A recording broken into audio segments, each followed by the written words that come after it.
नमस्कार दर्शक मित्रों, एस्ट्रो साइंस चैनल में मैं आचार्य दुर्गा प्रसाद शास्त्री आप सभी का स्वागत करता हूं।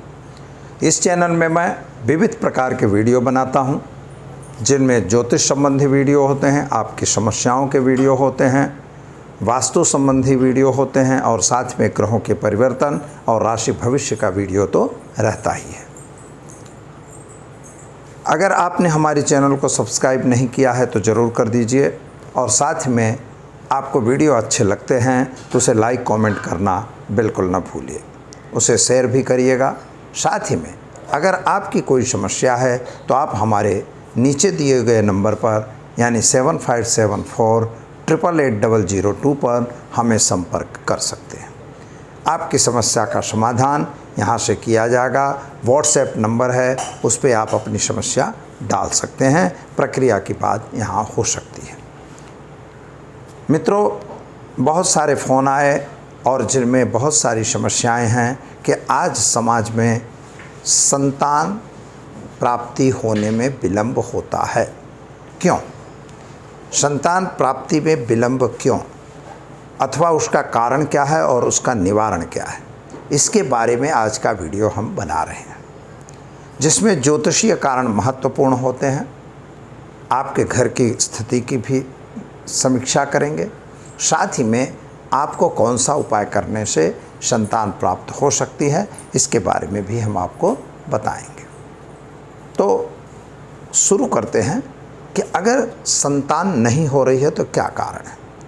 तो सबसे पहले मेडिकल उपाय की बात करते हैं। तो स्वल्पत्वम नपुत्तलम जातम, शीघ्रत्वम नपुत्तलम जातम, अल्पत्वम नपुत्तलम जातम, उष्णत्वम नपुत्तलम जातम, शीतत्वम नपुत्तलम जातम।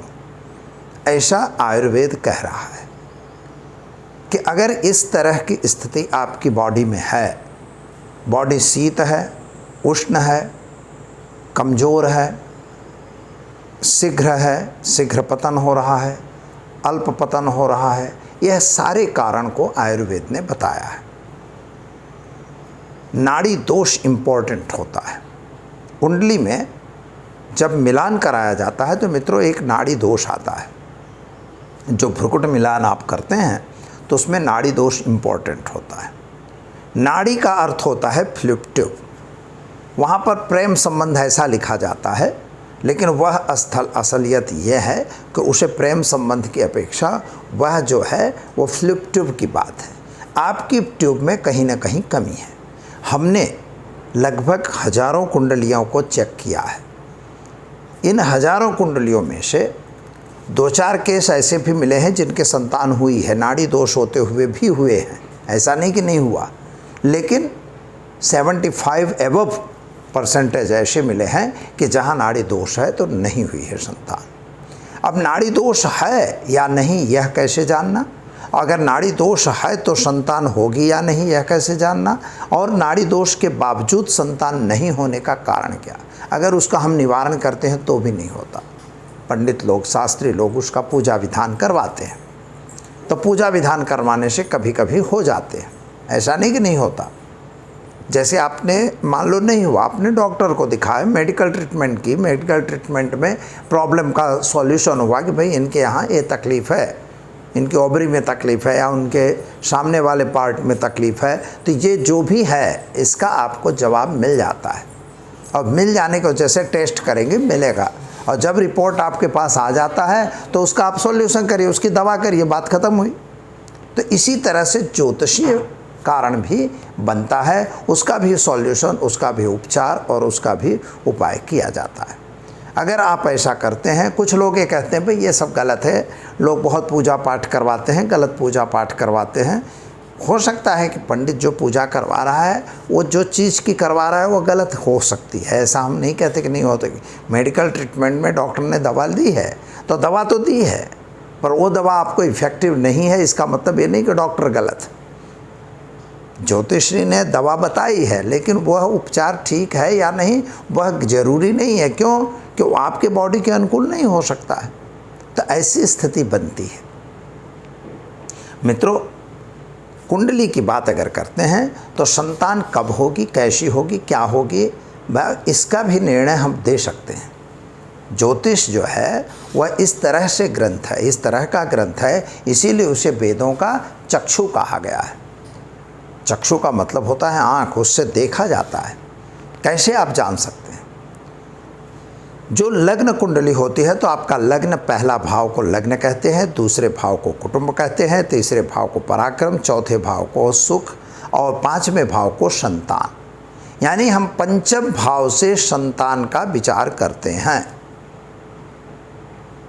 कुंडली में लग्न और लग्नेश को देखा जाएगा, लग्न लग्नेश कैसी स्थिति में है, और इसके बाद पंचम पंचमेश को देखा जाएगा। फिर वहाँ छठा भाव भी आता है रोग का। अगर कोई बीमारी तो नहीं है तो बीमारी भी हमें देखनी पड़ेगी। सिक्स्थ हाउस को देखने के बाद हम फाइनल कर सकते हैं कि वास्तव में इसको संतान होगी या नहीं। अब रहा सवाल नाड़ी दोष। शास्त्र में ऐसा बताया है कि नाड़ी दोष अगर है तो संतान बाधक बनता है।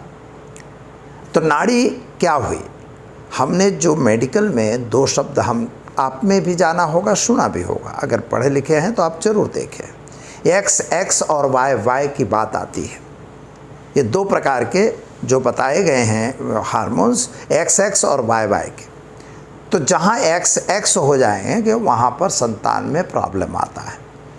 वाई की प्रॉब्लम हुई तो क्या हुआ भाई, संतान में लड़की ही मिलेगी या लड़का ही मिलेगा, एक ही प्रकार का होगा।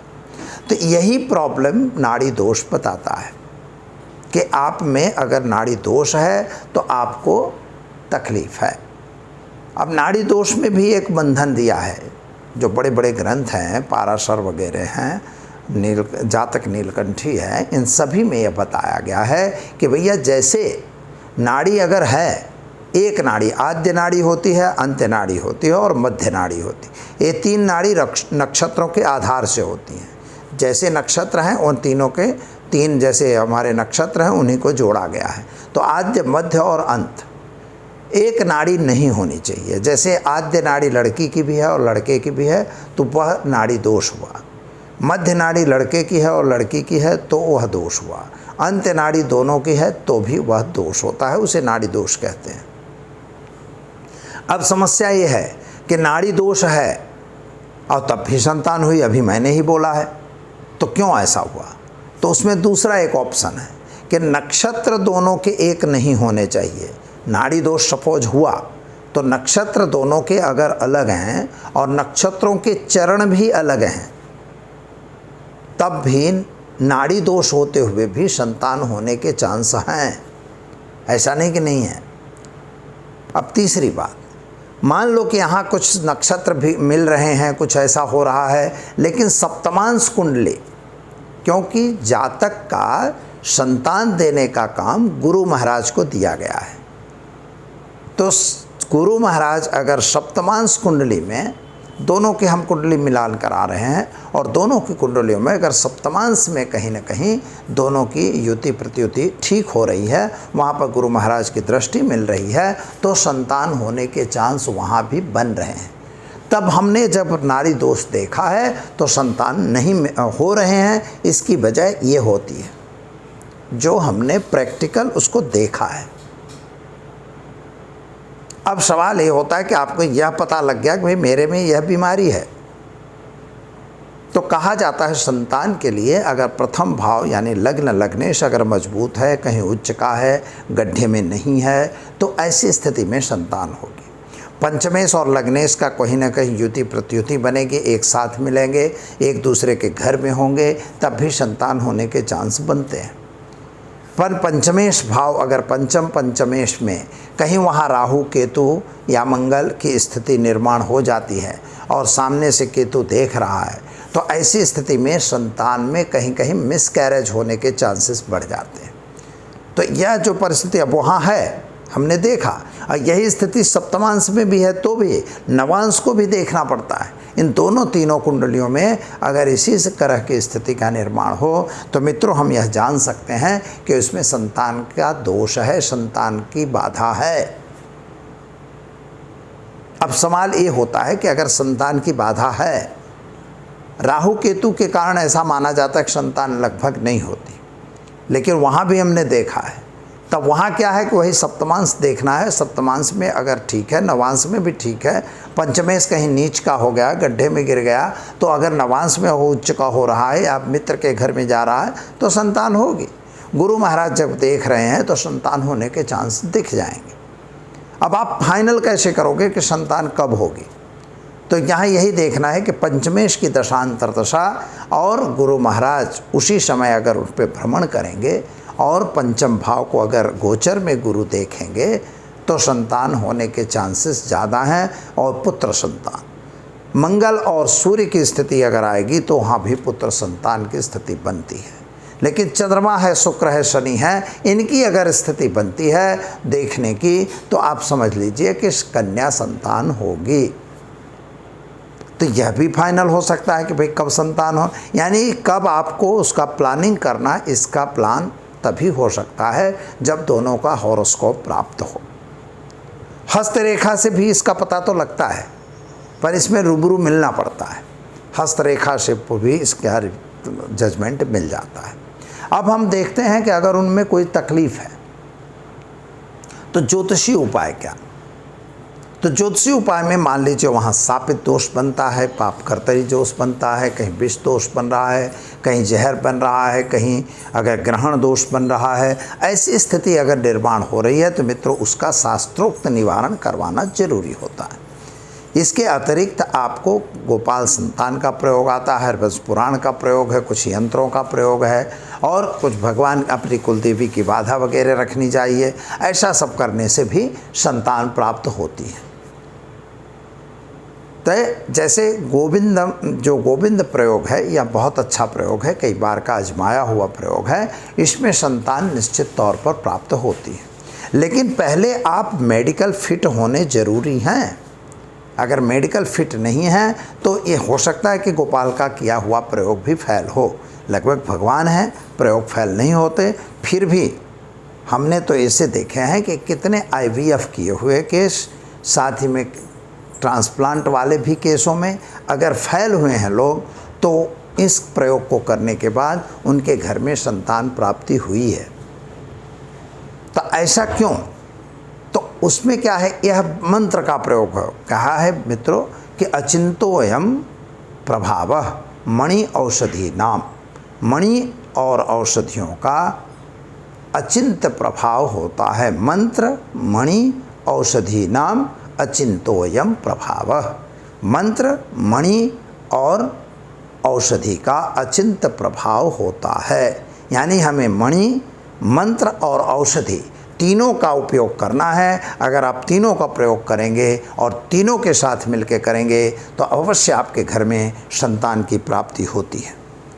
अगर मित्रों आपको इसके संबंध में कोई प्रश्न है तो आप ज़रूर हमारे नीचे दिए हुए नंबर पर फ़ोन कर सकते हैं, फ़ोन से जानकारी प्राप्त कर सकते हैं। व्हाट्सएप पर आपको अपनी डिटेल भेजनी होगी और उसके साथ ही आप हमें बात कर सकते हैं।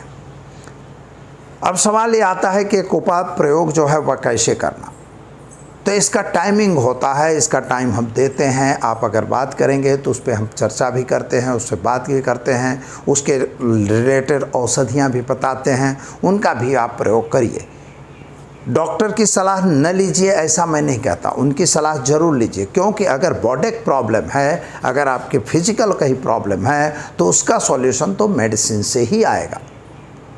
मंत्र तंत्र काम करेंगे, मंत्र तंत्र आपके भाग्य को बदलेंगे। आपके भाग्य में अगर संतान नहीं दिख रही है, मेडिकल से सोर्सेज से नहीं आ रही है, तो अगर इसको करेंगे तो उससे संतान आपको प्राप्त होगी, चांसेस मिलते हैं। जैसे आपने IVF करवाया, IVF फेल है। कुछ लोग ऐसा भी कहते हैं कि पंडित जी गारंटी, अले गारंटी जब मेडिकल गारंटी नहीं दे सकता तो एक एस्ट्रोलॉजर कैसे गारंटी देगा। लेकिन संभावनाएं बढ़ जाती हैं। जब आप पर कोई तकलीफ़ है, कोई संकट है, जैसे रोग है, तो रोग भी मिटता है, तो उसी रोग की बीमारी को मिटाओ। और अगर आप उसके रहे हुए दोषों को दूर करके, और इसके दोष प्रॉपर रूप से होने चाहिए, उनके मंत्रों के जाप और उनकी स्थिति जो भी उसके सिस्टम है, अगर उससे करेंगे तो अवश्य आपको सफलता मिलेगी। तो मित्रों, यह वीडियो आपको कैसा लगा अपने मित्रों में अगर अच्छा लगता है तो शेयर ज़रूर करिए, अपनी कमेंट हमें कमेंट बॉक्स में भेजिए, और साथ में अगर चैनल को सब्सक्राइब नहीं किया तो ज़रूर करिए। अपने सवाल हमें व्हाट्सएप माध्यम के द्वारा भी आप नीचे दिए हुए फ़ोन नंबर पर कर सकते हैं। दीजिए आचार्य दुर्गा प्रसाद शास्त्री को इजाज़त। नमस्कार।